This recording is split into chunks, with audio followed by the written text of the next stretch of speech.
Assalamu alaikum students. This is Ms. Mahajibeen, your social studies teacher, class 5. Today I will explain you the chapter industry in Pakistan.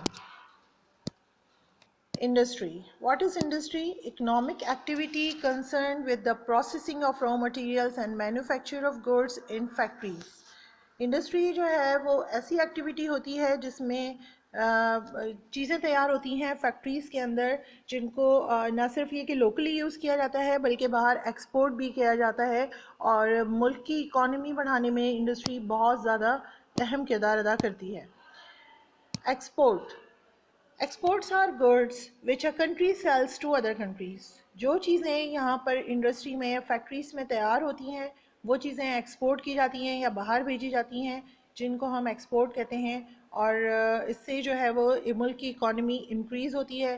Pakistan की कुछ major exports यहाँ पे हैं: raw cotton, textile products, rice, leather and leather products, carpets and works, tent, synthetic textile, surgical instruments, sports goods, ready-made garments, vegetable, fruits and fish, engineering goods, and chemical and pharmaceutical products.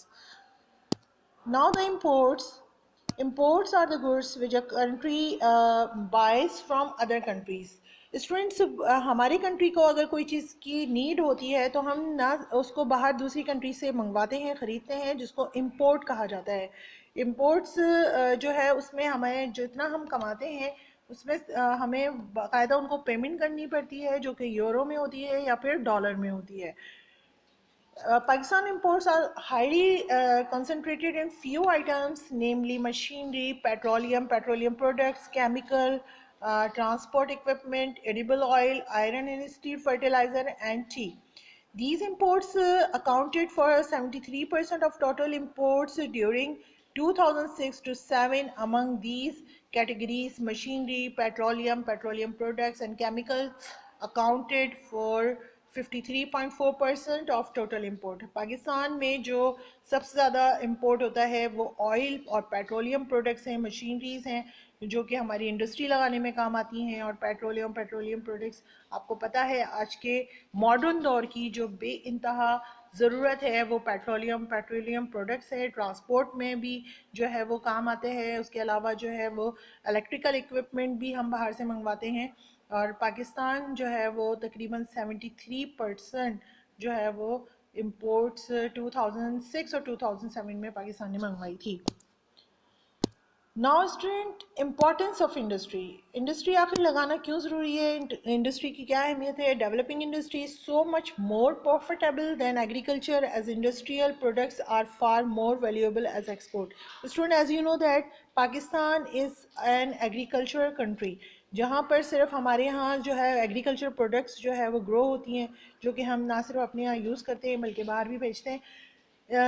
तो इस वजह से पाकिस्तान में जो है वो industry लगना बेइंतहा ज़रूरी था। और पाकिस्तान में बहुत सारी इंडस्ट्रीज़ हैं आज, और जो है पाकिस्तान बहुत तेज़ी के साथ तरक्की कर रहा है। इंडस्ट्रियल प्रोडक्ट्स ना सिर्फ ये कि लोकली यूज़ की जाती हैं बल्कि बाहर भी एक्सपोर्ट करके उससे जो है वो पैसा कमाया जाता है। Home produce raw material. Using home produce raw material हमारे यहाँ जो पाकिस्तान में अवेलेबल है बहुत सारी जो चीज़ें हैं जिसको हम कहते हैं home produce raw material. Using home produce raw material limestone, sulphur, leather etcetera is much more economical than importing them oil, steel, machinery and transport. ये जो है वो हम बाहर से इंपोर्ट करते हैं ऑयल, मशीनरी, ट्रांसपोर्ट, लेकिन ये जो रॉ मटेरियल है ये भी बहुत इम्पॉर्टेंट है। लाइमस्टोन, सल्फ़र, लेदर ये पाकिस्तान में अवेलेबल है और ये चीज़ें जो है वो हमारे पाकिस्तान में बहुत ज़्यादा मौजूद हैं।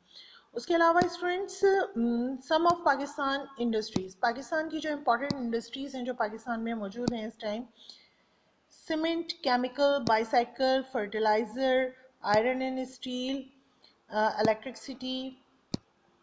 स्टूडेंट, ये जो है पाकिस्तान में इनकी इंडस्ट्री लगी है। हमारे यहाँ पाकिस्तान में सीमेंट इंडस्ट्री भी जो है वो बहुत तेज़ी से तरक्की कर रही है। केमिकल्स हमारे यहाँ बहुत अच्छे अवेलेबल हैं पाकिस्तान में, like salt, gypsum, sulphur, limestone, ये भी हमारे पाकिस्तान में बहुत ज़्यादा अवेलेबल हैं, जो कि सीमेंट बनाने के भी काम आता है, उसके अलावा केमिकल बनाने के भी काम आता है। ये सारी चीज़ें जो है ये पाकिस्तान में अवेलेबल हैं। उसके अलावा आयरन और स्टील हमारे यहाँ बहुत अच्छी क्वालिटी का मौजूद नहीं है, जो कि हमें बाहर से भी एक्सपोर्ट करना पड़ता है। और इलेक्ट्रिसिटी जो है वो हमारे यहाँ प्रोड्यूस हो रही है, उसकी भी बहुत बड़ी इंडस्ट्री है पाकिस्तान की, जो है बहुत तेज़ी से तरक्की करती हुई इंडस्ट्रीज़ हैं। हमारे यहाँ जो आयरन और स्टील मौजूद है वो अच्छी क्वालिटी का बहुत ही कम है, और इस वजह से बहुत सी चीज़ें हमें बाहर से भी मंगवानी पड़ती हैं। Some of raw material of Pakistan में जो रॉ मटेरियल अवेलेबल है, रॉ मटेरियल वो मटेरियल होता है जिससे दूसरी चीज़ें तैयार की जाती हैं। तो सब नंबर वन है कॉटन। कॉटन से धागा बनता है, और आपको पता है धागे से फिर कपड़ा तैयार होता है। केमिकल्स, केमिकल्स जो है वो बहुत इंपॉर्टेंट है आज के मॉडर्न दौर में, और ये जो है ये मेडिसिन बनाने में भी काम आते हैं।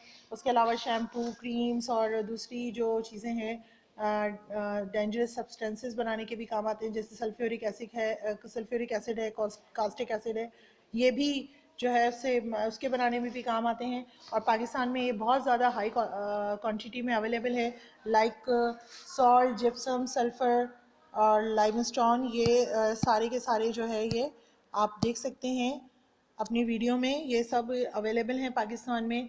लाइमस्टोन जो है वो बहुत कॉमन रॉक है, जो कि पाकिस्तान में जो है वो बलूचिस्तान में बहुत ज़्यादा अवेलेबल है। और उसके अलावा जो है ये सीमेंट बनाने के लिए बहुत इंपॉर्टेंट है। सीमेंट जो है वो आपको पता है कि बिल्डिंग और कंस्ट्रक्शन में बहुत इंपॉर्टेंट है। Now student, fertiliser. फर्टिलाइज़र कहते हैं खाद को। आर्टिफिशियल खाद जो है वो बहुत ज़रूरी है प्लांट्स के लिए। The use of artificial fertiliser in farming has Ryzen from 14,000 tons in 1959 or to almost 37 billion tons in 2007, of which 8 billion tons were imported. Fortunately, many of the raw materials for making fertilizer are found in Pakistan. Gypsum, coal, gas as an ingredient, as well as for heating the industrial processes. Even so, large amount still have to be imported. 6 million rupees worth of insecticides was also imported to protect the crops, particularly cotton, from damage by pests. Fertiliser जो है वो इसलिए भी important है कि जैसे जैसे आबादी बढ़ रही है, हमारे यहाँ फूड की नीड जो है वो बहुत तेज़ी के साथ बढ़ रही है। और ज़ाहिर है फूड की नीड बढ़ रही है तो हमें बाहर से जो है वो मतलब हमें फर्टिलाइज़र बनाने की ज़रूरत पड़ती है, जिसके लिए जो है वो जिप्सम, कोल और गैस की ज़रूरत होती है। और ये तीनों चीज़ें पाकिस्तान में अवेलेबल है, और इसकी वजह से जो है हमें फ़र्टिलाइज़र बनाने में आसानी होती है। लेकिन उसके बावजूद भी इतना फ़र्टिलाइज़र की नीड होती है कि हमें बाहर से कुछ मिकदार जो है वो इम्पोर्ट भी करनी पड़ती है। Metals, Pakistan does not have large amount of metallic ores.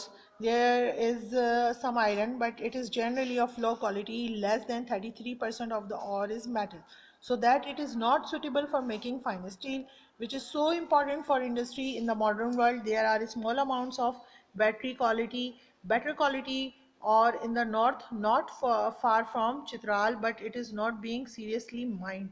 यानी कि चित्राल के मकाम पर जो है वो आयरन जो है अवेलेबल है, लेकिन वो इतना पहाड़ी इलाका है कि वहाँ से आयरन जो है वो लेकर आना एक बहुत मुश्किल टास्क है। वहाँ पर माइन को डेवलप करना बहुत मुश्किल टास्क है, क्योंकि हमारे पाकिस्तान में इतना अच्छा आयरन अवेलेबल नहीं है। लो क्वालिटी का आयरन है, जो कि मैं आपको पहले भी बता चुकी हूँ, जिससे जो है वो स्टील तैयार होती है। तो हमें कुछ जो है वो आयरन बाहर से मंगवाना पड़ता है। Now carpets.